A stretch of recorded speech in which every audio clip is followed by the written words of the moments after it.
ये जो पोटोनिया का फ्लावर है ना, एक साइंटिस्ट था, उसने सोचा कि इसका ना ये जो कलर, कौन सा कलर है ये?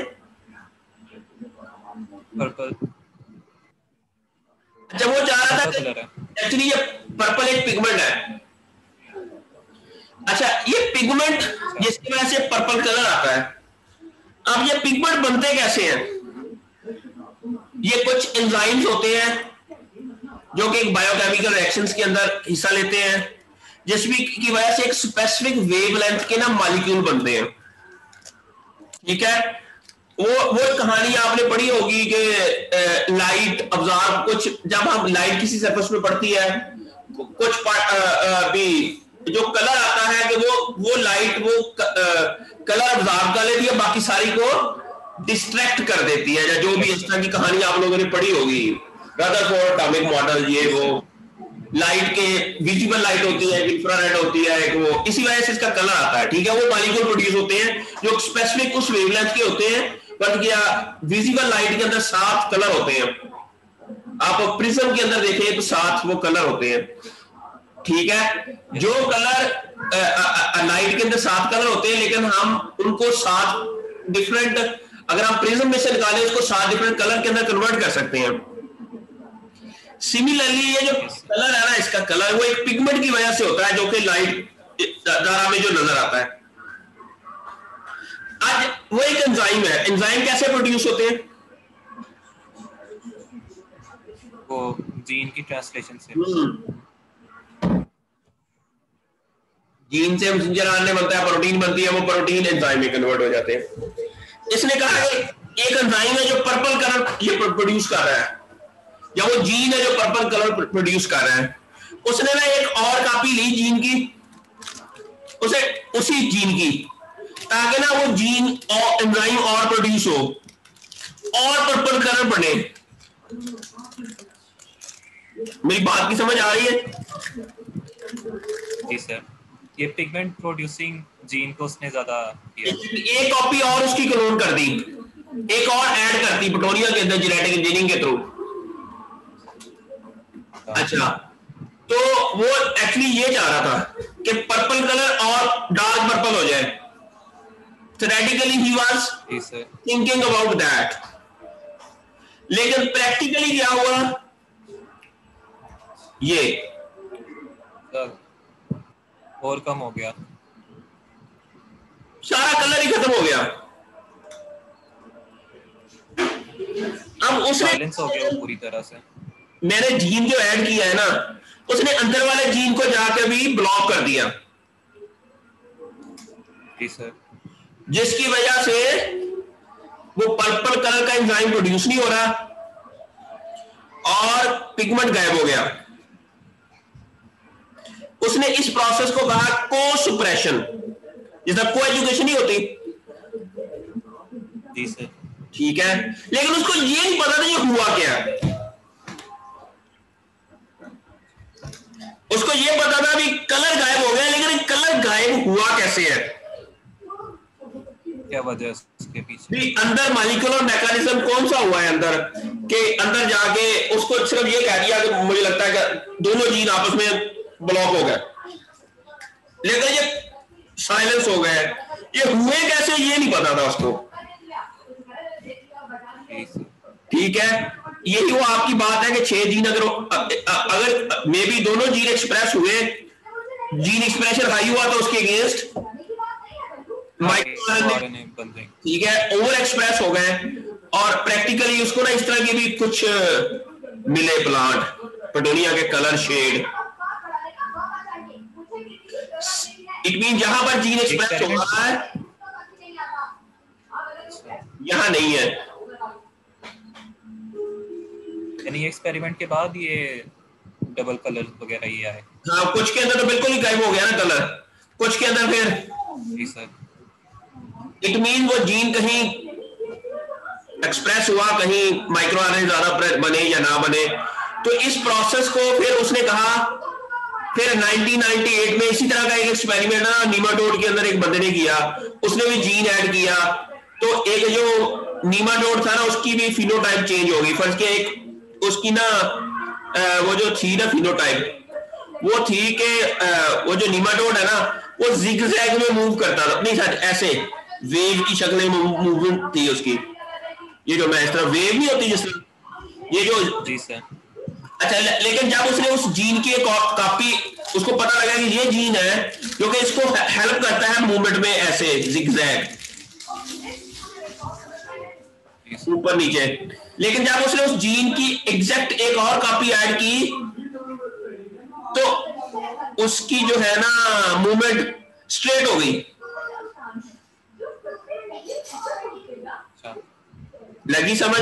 फिर उसने देखा कि उसने पहले भी उसने ये सारा प्रोसेस अंडरस्टैंड किया कि अंदर माइक्रो आरएनए बनते हैं, सही आरएनए बनते हैं, माइक्रो आरएनए, ये कहानी सारी इस प्रोसेस को उसने कहा कि जीन साइलेंस हो जाता है, उसका मैसेंजर आरएनए डिग्रेड हो जाता है। एक्चुअली मैसेंजर आरएनए तो बनता है लेकिन मैसेंजर आरएनए बनने के बाद प्रोटीन नहीं बनती, क्योंकि प्रोटीन क्यों नहीं बनती? क्योंकि उसके अगेंस्ट माइक्रो आरएनए बन जाते हैं। ठीक हो गया। तो इस प्रोसेस को फिर आरएनए-आई का जिक्र नाम दिया है इसने। तो आजकल फिर आरएनए-आई ही चलता है। हाँ अच्छा, अब ये एक ऐसी टेक्नोलॉजी है जिसके जरिए आप किसी भी जीन का फंक्शन चेक करना है ना, उस जीन के अगेंस्ट आरएनए टेक्नोलॉजी को यूज करो। तो जब वो जीन, अगर वो जीन नहीं होगा तो प्लांट के अंदर जो चेंज आएगी तो वो उस जीन की एब्सेंस की वजह से आएगी। जी सर। तो हम कहेंगे कि वो उस जीन का फंक्शन है।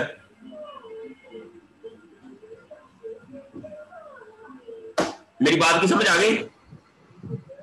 Yes sir. ठीक है। तो ये है प्रैक्टिकली हम जीन को ओवर एक्सप्रेस करवाएंगे या फिर डायरेक्ट माइक्रो आरएनए इंजेक्ट करेंगे? हाँ, दिस वेरी गुड क्वेश्चन।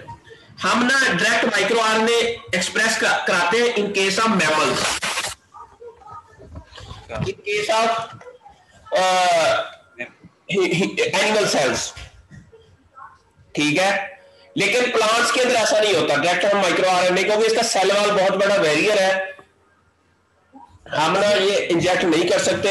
इसलिए हम उसकी ना कॉपी को मैं इंशाल्लाह नेक्स्ट कभी फेस टू फेस हमारी मुलाकात होगी तो फिर मैं आपको बताऊंगा कि कैसे प्लांट के अंदर आरएनए मैकेनिज्म को, मेरी पीएचडी इसके ऊपर आरएनए के ऊपर, मैंने ना प्लांट वायरसेस के अगेंस्ट आरएनए मैकेनिज्म को यूज करते हुए वायरस को किल किया था, रेजिस्टेंस, वायरस के अगेंस्ट रेजिस्टेंस मैकेनिज्म अंडरस्टैंड करने की कोशिश की थी, ठीक है। तो लेकिन ये अब ज़्यादा डिटेल से मैं जब हाथ से लिख के बताऊंगा तो आपको बड़े अच्छे तरीके से समझ आ जाए। And this is my favourite topic actually, ठीक है। अच्छा, तो ये ऐसा काम है सारे का सारा, ठीक है। तो जीन का अब आपकी पॉलीप्लाइडी है, ये भी बड़ा इंटरेस्टिंग टॉपिक है। तो ज़ाहिर जीन कभी एक्सप्रेस होते हैं कभी नहीं होते, अब 6 में से 3 एक्सप्रेस हो जाए, लेकिन पॉलीप्लाइडी का ये फायदा है कोई ना कोई जीन एक्टर जरूर होता है 6 में से, तो इसलिए यील्ड बढ़ जाती है। मेरी बात की समझ आ गई? जी सर, आ गई। पॉलीप्लाइडी ना नॉर्मली लोग डिजायर करते हैं कि पौधों के अंदर पॉलीप्लाइडी आ जाए, और फ्रूट क्रॉप जो हॉर्टिकल्चरल फ्रूट क्रॉप होते हैं they are normally polyploid in nature, क्योंकि नेचुरली ये जो प्लांट है ना बहुत ज्यादा डोमेस्टिकेट नेचुरली ये इवॉल्व होते हैं।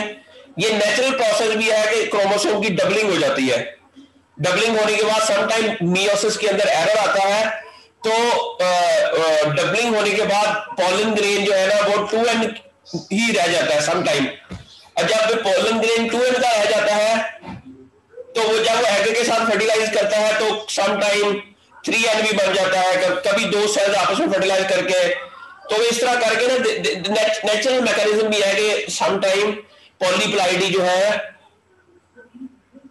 वो हो जाती है। मेरी बात की समझ आ रही है बच्चे? लेकिन लोग इस पॉलीप्लाइडी के मैकेनिज्म को आर्टिफिशियली भी करवा सकते हैं। हम टिश्यू कल्चर को यूज करते हुए, एक कॉल्चिसीन है, एक केमिकल है जो कि माइटोसिस के दौरान एक प्रोफेसर मेटाफेज के अंदर जब स्पिंडल फाइबर बनता है, पता है आपको? Yes sir. तो उस दौरान वो जो शिफ्टिंग होती है, हाफ सेट ऑफ क्रोमोसोम एक तरफ चले जाते हैं, हाफ सेट ऑफ क्रोमोसोम एक पोल पे चले जाते हैं, वहां पर वो कॉल्चिसिन जाके क्या करता है कि वो उनको सेपरेट नहीं होने देता। सेल की डिवीजन तो हो जाती है, लेकिन जो है ना जो क्रोमोसोम है वो सिर्फ एक ही तरफ चले जाते हैं। नहीं लगी समझ? ये थोड़ा सा यार ये चीजें जब हम ना कभी ऑनलाइन तो इंशाल्लाह आप मेरे ऑफिस में आएंगे तो फिर मैं आपको इंशाल्लाह आई विल डेफिनेटली आपको सारी चीजें वो बताने की कोशिश करूंगा कि सारी चीजें जो जेनेटिक मैकेनिज्म्स हैं प्लांट के अंदर, ये सारी एवोल्यूशन कैसे हो रही है, ये नेचुरल प्रोसेसेस है that leads to the evolution of the plant and we found new genes, जो हम जीनोम वाइड एनालिसिस भी ऐसा ही नई से नई जीन्स बन रहे हैं, नई से नई चीजें बन रही हैं। तो this is how the game on है। सर ये जो एक चीज आपने बताई थी मेटाफेज वाली, सर इसमें ये होता है कि वो स्पिंडल फाइबर सारे क्रोमोसोम को उधर ले जाते हैं एक ही साइड पे? एग्जैक्टली ऐसा ही है, ठीक है। एक कॉल्चिसिन एक केमिकल है, उससे हम डबलिंग हो जाती है क्रोमोसोम की। सर हम एक्सपेरिमेंट के क्या कह रहे हैं? सर हम किसी भी ऑर्गेनिज्म में पॉलीप्लॉइडी ला सकते हैं, किसी के अंदर भी ला सकते हैं, लेकिन लेकिन लेकिन लेकिन ज़रा वो आपके पास उस तरह की लैब्स होनी चाहिए, सोफिस्टिकेटेड लैब्स हैं, जो टिश्यू कल्चर लैब्स हैं वो कर सकते हैं। Yes sir. ठीक हो गया। ये कहानी तो बड़ी प्यारी है, इंशाल्लाह आपको मजा आएगा। प्लांट ब्रीडिंग एंड जेनेटिक्स मेरा फेवरेट सब्जेक्ट था, बस मैं हॉर्टिकल्चर में चला गया, लेकिन मुझे ये जो है ना जेनेटिक्स और बायोटेक्नोलॉजी दैट रियली फैसिनेट मी। सही इंटरेस्टिंग लगता है काफी, बहुत इंटरेस्टिंग है बहुत। आप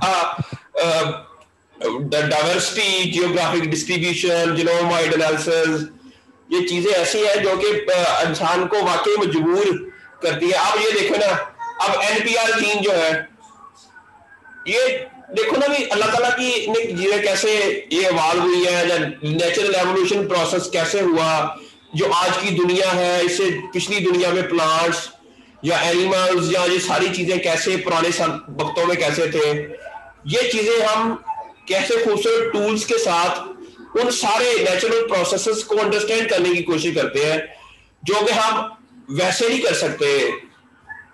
ज़ाहिर वैसे तो वो हमारे पास एक लिमिटेड नॉलेज है, फिनोटाइपिक डाटा जो है ना हमारा, वो तो बहुत लिमिटेड है। लेकिन अब हम ना वो एक डॉग जीन्स है ना, आप ये देखो डॉग जीन्स का, आप देखो कि मॉसस के अंदर भी है डॉग, फिर आप देखते हैं कि ब्रायोफाइट्स के अंदर भी है, उसके बाद फिर अब आप लोअर प्लांट से लेकर हायर प्लांट तक हर एक के अंदर है, और उस सब के अंदर इनकी ना कुछ सीक्वेंसेस सिमिलरिटीज भी काफी है, और नंबर ऑफ डॉग जीन्स भी तकरीबन मिलते जुलते हैं, थोड़े बहुत आगे पीछे है। इट मींस दैट ये कुछ सारे इनके पड़दादे पड़दोदे एक ही थे।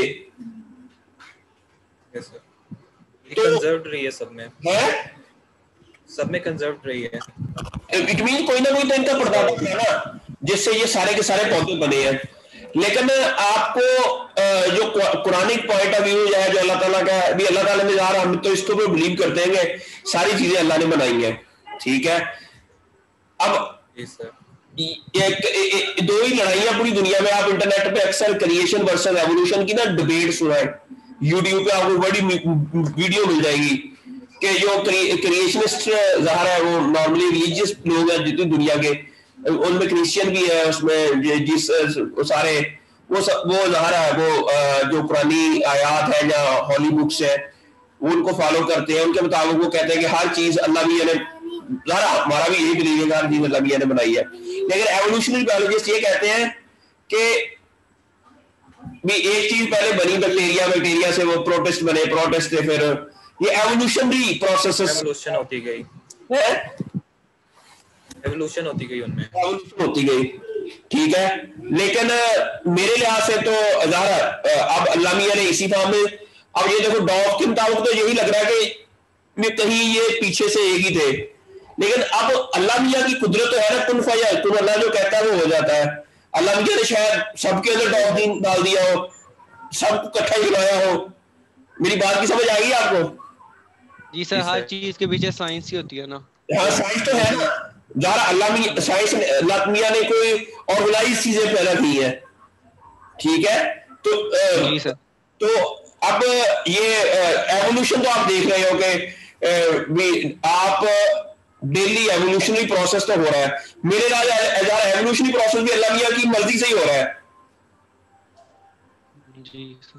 लेकिन अल्लाह मियाँ ने कहा कि मेरी कुदरत को देखो, इसको एक्सप्लोर करो, इसके अंदर जो चीजें हैं उसको तलाश करो, मेरी कुदरत को देखो। जब आप ये चीजें आप इतनी अच्छी रिसर्च के बाद जब आपको लगता है कि ये क्या हो रहा है, अल्लाह मियाँ ने कुरान में इसको कई बार जिक्र किया कि मेरे गौर फिक्र करो, मैंने कायनात कैसे बनाई, ये चीजें कैसे बनाई, ये नेचर है क्या, ठीक है ना। तो ये चीजें अब हम ये अंडरस्टैंड कर रहे हैं कि ये एवोल्यूशनरी प्रोसेसेस, इन सारे प्रोसेसेस को यूज करते हुए कैसे हम ह्यूमन की बेनिफिट के लिए काम कर सकते हैं। लेकिन still we need to understand what's going on in nature, ठीक है ना। Yes sir. तो अब आप बताएं कि आप लोगों ने वो क्या क्या चीजें हम मुझसे डिस्कस करनी थी। सर वो स्क्रीन शेयर अलाउ करते हैं? मैं कर दिया है, कर दिया। एक मिनट, मैं अपना स्टॉप कर रहा हूं, मैंने वैसे कर दिया, आप करें। सर